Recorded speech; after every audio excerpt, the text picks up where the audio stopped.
In the last video I did about Dungeons & Dragons, I talked about a common piece of world building advice that players could use to help them craft their characters. That being, when it comes to building a well thought out, exciting, interesting, nuanced world, it's best to start with a central tension or question that you want to pursue and constantly think about. I obviously talk about that way more in that video, so you can go check it out if you're interested. I was pretty happy with the points that I made and the responses that I got. But for this video, I want to flip the script, and I want to take a common piece of advice players are given for making good characters and talk about how it can make you a better world builder. So let's just start talking about it. When you set out to create a character for a Dungeons & Dragons campaign, one of the simplest and best piece of advice you will receive is make sure that you are making a character for the game you are playing.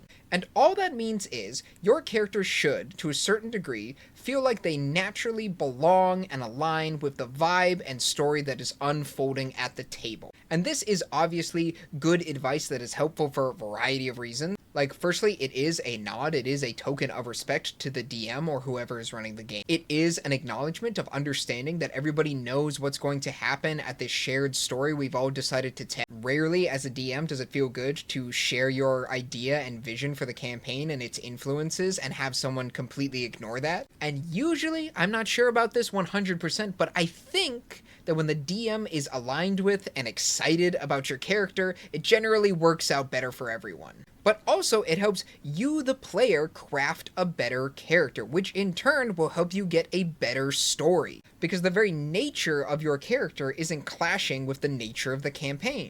Generally, saying, I want to play a completely melee ninja character in a campaign set in a magic school is not a great start. Saying, I want to play a pacifist in a game that's centered around a tournament of warriors is not a great start. And of course, there's always situations like, no.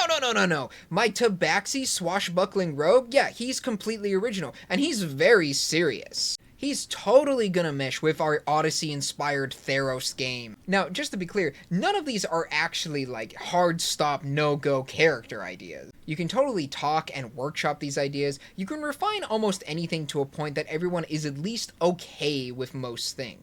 But the point is, you can avoid a lot of friction and disagreements and disappointment if the characters and the story mesh before everything begins.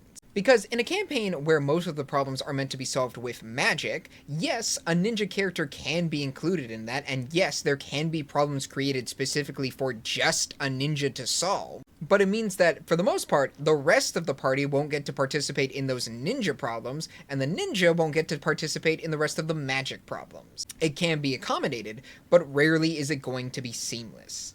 And lo and behold, the same can be said when it comes to world building. Because just as the characters of the campaign should be receptive and aligned with the world should be receptive and aligned to the characters. Often, when DMs are creating their stories and their worlds, they get excited about things that are far off into the future. And just how unintentionally writing an arc and an ending for your character can deprive you of a lot of role-playing opportunities, being locked in and laser-focused on things that are going to happen way later can deprive your world of genuine moments for change and new insight. Or you can wind up in a situation where your party is exploring a world that is no longer aligned to the path they're choosing. It's a tale as old as time. It can be as simple as the party is expected to go and talk to the king, who gives them a simple quest, and as they complete that simple quest, they slowly learn about the advisor's secret plan to build a summoning circle within the walls of the castle. But as the party sets about completing this quest, they come to dislike the king. So when they return, rather than graciously accepting the king's offer to take a seat in court and join his inner circle, they instead choose to move far away from his influence, as far as they can. And now we're at something of an impasse. Because, somewhat obviously, it was expected that the party would join the king's inner circle. Very rarely are D&D players given titles, power, and authority on the expectation that they're going to say no. But also, what are you gonna do? Force the party to work for a king that they didn't really vibe with? Like, sure, you can try to smooth it out and go, no, the king's good, the kingdom's good now, that corruptive element of the advisor has been, pushed out, everything's chill now. But that is going the extra mile to chase a specific ending, a presumed path. Or we can look at the way that the party's going and build out this new path that they seem to like. They're not a big fan of the kingdom. Maybe the corruptive elements within it run deeper. Maybe the kingdom doesn't like wild cards that they don't control running about, and now they're being pursued. Maybe they stumble into similar groups or people that share their sentiment about the kingdom. Maybe they even work within the inner circle. Instead of introducing elements to build up and support the story we want, we're introducing elements to build up and support the story we now have. And yes, it is a little bit different because building a character for the game you have is more of a preemptive action. It is based on discussion and conversation you had beforehand. Changing the story and world is more spontaneous. It is way more based in responses to what has just happened. But nonetheless, they both require the same mindset of going, okay, this is where we're at. Cool, let's roll with it. And honestly, if you want to see why this is important and how it takes effect, just look at the 3 Critical Role campaigns. In each one, there's very different relationships between the characters and the world, and how they respond to one another changes huge swaths of the campaign. In Campaign 1, they're offered the chance to be heroes. And what do? They become heroes. So everyone's on the same page. There's a dungeon, they explore it. There's a monster, they fight it. There's a plot, they uncover it. The characters of Vox Machina love exploring and learning and challenging themselves. So the world becomes full of things to challenge and dazzle them to sate that curiosity. Compare that to Campaign 2, where there is a clear moment of divide. There is one moment where the characters genuinely throw out the entire plan for the campaign, and become enamored and side with a faction that was nowhere near the main focus at the moment. Given the backstory of the characters, there are countless ways they could have been quote-unquote pulled back to the right path. But instead, the story was receptive and realigned to its characters. And really, the entire story of Campaign 2 became about forging new paths and finding solutions never thought possible. And then there's Campaign 3, which unfortunately suffered in both departments. The story was very obviously focused and interested in the divine aspects of the world.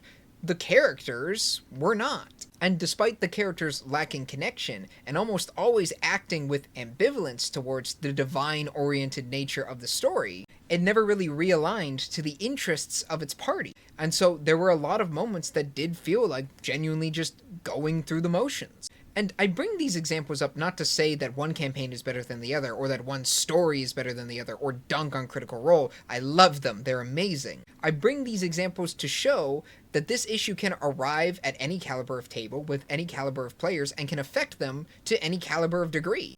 And yes, while your world is a living, breathing thing with history and scale and a dozen little things happening entirely beyond the player's notice, it is, in its own way, a participant in the story, and as such, it is subject to it. And your players do get a say in how that story plays out. The deal is, you set up the board, and they get to navigate it. So just as a ninja might not work in a magic school, or a pacifist may not work in a fighting tournament, you can't tell a party that wants to sail to go underground, and you can't convince them to be champions if they want to be thieves. This might not be the game that you want, but it is the game that you have. And if you want it to keep going, you should probably be playing to it, not against it. Obviously, everything is subject to conversation, and if the game has gotten so far off base that people aren't having fun, that should be handled outside of a session. But part of the joy of Dungeons & Dragons is its unpredictable nature. And if your players have created characters that genuinely feel like they belong in the world,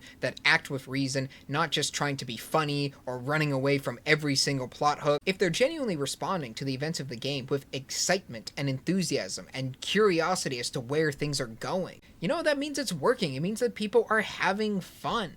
And yeah, it can always be disappointing when an element of world building or a faction or an event or an area that you wanted to highlight didn't grab the party's attention like you thought it would. But those are, in some ways, the risks you take on when you decide to be a dungeon master and you decide to craft a world. Because, like we've already said, world building is very often for the joy of the dungeon master rather than the players. Obviously, the players can and should appreciate, focus, and pay attention to elements of the world building that are going on.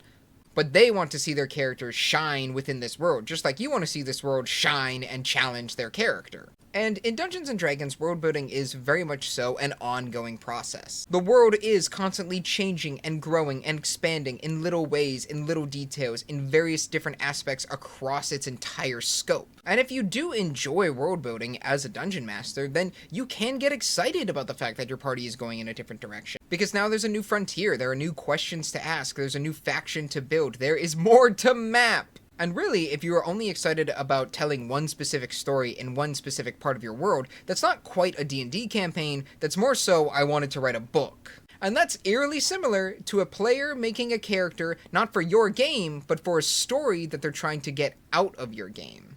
So in both situations, we have to build with what we have, not what we want, and be excited about where we could go, not where we want to go. And I think we're going to leave this video here for today. Let me know what you think about it in the comments below. Consider commenting, and subscribing. And what are some of your stories of coming up with or playing with a character that absolutely clashed with the tone and vibe of the campaign setting? I would love to hear those stories from you, as well as any tips and tricks you have about keeping your campaign in step and aligned with a party that makes unpredictable choices.